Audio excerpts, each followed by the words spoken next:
first time I tried it, thought I had like discovered the matrix where it's like all of a sudden, wow, like I didn't realize how much of my time, my mental bandwidth I was spending thinking about food and drinks and noticing how ingrained into the fabric of society those conversations were. It felt very liberating. I reclaimed a ton of time that I would spend meal prepping, eating, cleaning up. But then as I looked into the human research on fasting and caloric restriction and a lot of these similar types of things, it becomes a lot less clear.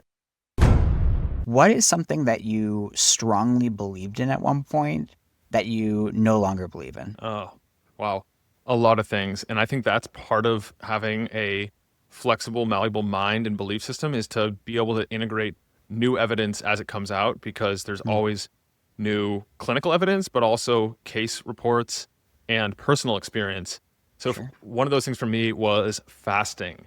I was a big faster, intermittent fasting every single day for 18 hours, only eat 6 hours a day. And then I would do a weekly 24-hour fast, and I would do a quarterly 3 to 5 day water fast. And then I once did a 7 day water fast.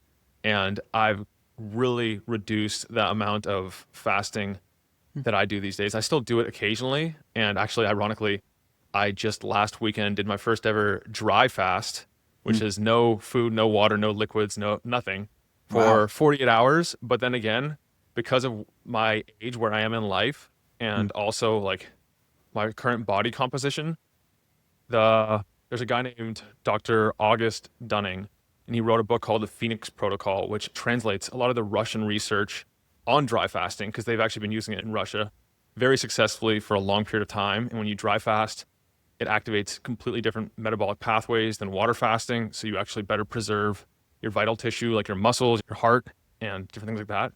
So I did it, but like one of his key lessons is that you got to have enough fat to burn when you're dry fasting. Otherwise, you're going to be doing more harm than good. But now I don't fast pretty much ever.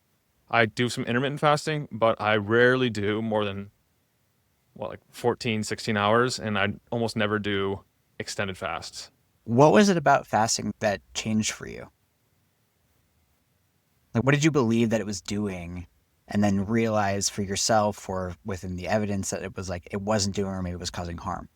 There's a lot of compelling animal data on fasting and extended fasting. And from a longevity perspective, the ability to repair damaged organelles and to be able to potentially extend lifespan and health span caught my interest. The first time I Mm. tried it, I thought I had like, discovered the matrix where it's like all of a sudden, wow, like I didn't realize how much my time, my mental bandwidth I was spending thinking about food and drinks and noticing how ingrained into the fabric of society those conversations were. It felt very liberating.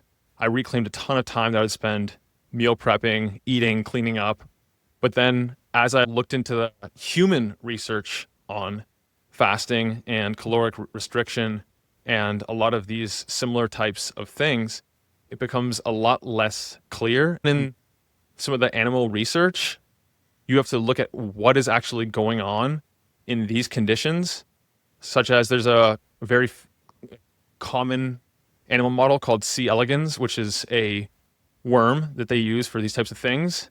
mm. And caloric restriction and fasting extend the lifespan of the C. elegans worm, but that's in a lab setting. And what the researchers, well, you have to actually dig into the research to discover is that that extended lifespan isn't like health span. It's not high quality Mm, years or the equivalent in a worm's life, but sure. it's they're in a hibernation state. So it's like if they were in the wild, they wouldn't live. They'd be eaten.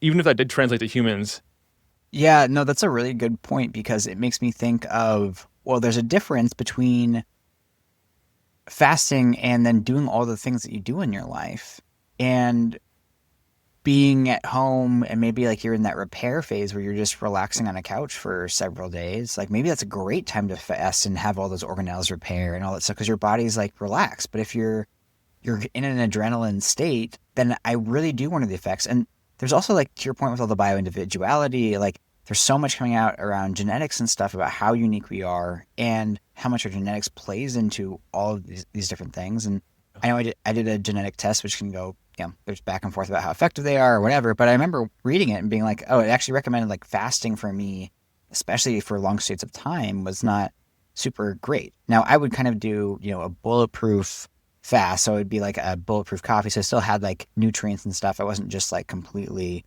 fasted for a long period of time. But something that I've really recently realized for myself is like while I'm doing more of a bodybuilding kind of style diet, so it's like I'm eating 4 smaller meals, which also for my energy levels is way better than one meal a day where I'm like just plummet after that. But I also noticed like was my energy that I thought I had just adrenaline from the fact that my Yes. body was like, I'm really, really Yes. hungry right now. And I had just been repressing that. And so I was like, yeah, I got to get you extra cortisol because you're up. And it's like, are we just actually putting ourselves into a fight or flight stance? Or are we actually optimizing something that's actually healthy for us? Yes. Exactly. That there's a big distinction there. And I've taken a lot of flack online when I've suggested that, you know what? Yes, there's no such thing as essential carbohydrates. There's essential fatty acids. You don't need much fat to survive. Mm-hmm. There's essential amino acids. You need a ton of essential amino acids to survive and especially to thrive. Sure, there's no such thing as essential carbohydrates. Your body can generate them through a process called gluconeogenesis if it needs to. Now you can say, oh, it's not important to consume any carbohydrates because my body can produce them on its own. And you can also look at that same mechanism and be like, wow, carbohydrates are so important to my body's survival that it has a backup system in place to make sure I get enough carbohydrates because there's no biological free lunch. So if Mm-hmm. your body's gonna produce glucose, it has to get the fuels, the substrates, the cofactors from somewhere. And so if you look into how that works, it's breaking down tissues that you don't want it to break down. And it uses cortisol if you're not fat adapted. And if you are fat adapted, then it uses more glucagon, another hormone. It's not as, there's different levels of stress hormones, and glucagon's not as drastic of a stress hormone, not as Mm-hmm. dangerous when it stays elevated. But then you're putting yourself in more of a stress hole.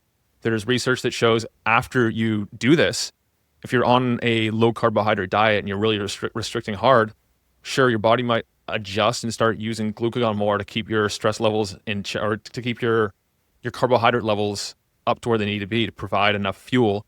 But then if you add any extra stress on, say you go to the gym or you have deadlines at work, Mm-hmm. then all of a sudden cortisol kicks in and stays elevated for much longer than people who are on normal non-restrictive diets. Yeah, no, that makes a ton of sense. I know that one of the things I started realizing was just how important carbs were in my own diet and energy level. Because again, I had done much more of the keto kind of leaning stuff for a long period of time and was very anti carb. And I started getting into the bodybuilding side of things. And I was like, okay, this is all stuff I don't know or agree with, but it's like, okay, I'm working with this coach. So I'm going to do what they tell me to do. I've always been a strong believer in like, I can't tell somebody their thing didn't work if I don't actually do the Mm, thing that they're saying, right? And it was like I just remember being like, man, this is so much protein, this is so much carbs, where are all my fat? And yet like it worked. It did the thing that we wanted it to do. And now I've also learned even in that like there is that dance because I feel like the bodybuilding side, that extreme is like their primary energy source is like we want to go all carbs. And so it's like 200, 300 grams of carbs. You're getting still a good amount of protein, but like we're kind of keeping your fat as like low as we can. yeah. And I think for me, I'm like, I operate a little bit more towards the side of like getting a good amount of healthy fats. Like my brain feels better, my skin feels better, my mood feels better, my mind feels more clear when I'm having a certain amount of healthy fats, like in a good ratio relative to carbs. Where if I'm just eating carbs, I'm like, dude, my brain just feels like mush at some point. Yeah. Absolutely. I'm the same way. And I also noticed that like I was low carb, keto, carnivore, Atkins, whatever you want to call it, a lot of different things for a long time. And then at some point, I'm like, well, I feel great on this. Other people around me feel great on this. It must Mm-hmm. be the way. And then as I began to research more, like, yeah, this works really well for people who are coming from some version of the standard American diet or just like a less.